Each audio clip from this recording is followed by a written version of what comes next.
జరిగింది నీ దగ్గర దాచి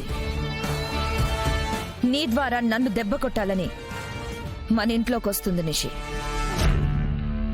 వెంటనే ఇంద్రాణిని బయటకు పంపించాయి. నేను పంపనేను.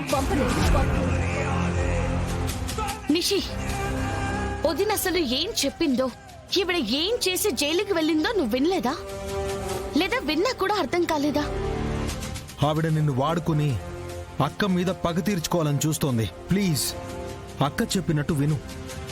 ఇంద్రాణి గారు నన్ను మోసం చేయాలని చూసేవారే అయితే ఈ నిజం నాతో చెప్పేవారు కాదు కదా. మరి నేను కలిసిన మొదటి రోజే జరిగిందంతా నాతో ఇంద్రాణి గారు చెప్పారు.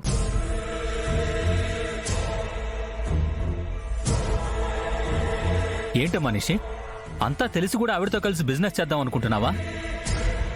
నీ తెలివి గురించి ఏం మాట్లాడాలో కూడా తెలియట్లేదు. ఈవిడ ఏ తప్పు చేయలేదు మావయ్య. ఈవిడ మీద తప్పుడు కేసులు పెట్టి ఈవిడ పరువు తీయాలని చూశారు.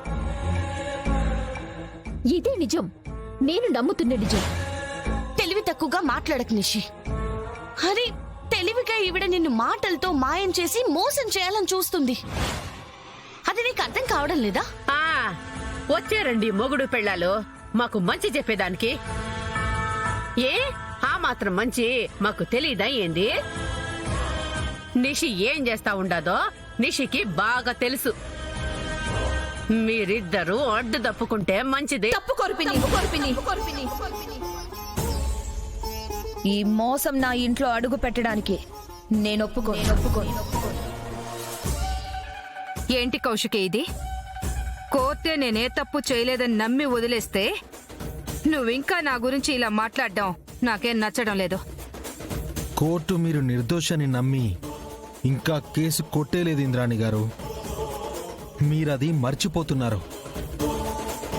అరే ఏంటి వదిన ఇది? ఈవిడ నా గెస్ట్ అని చెప్పాక కూడా ఇలా గుమ్మం దగ్గర నిలబెట్టి అవమానిస్తున్నారేంటి? ఈవిడ్ని బిజినెస్ చేయడానికి ఒప్పించడానికి నిషి చాలా కష్టపడిందక్క.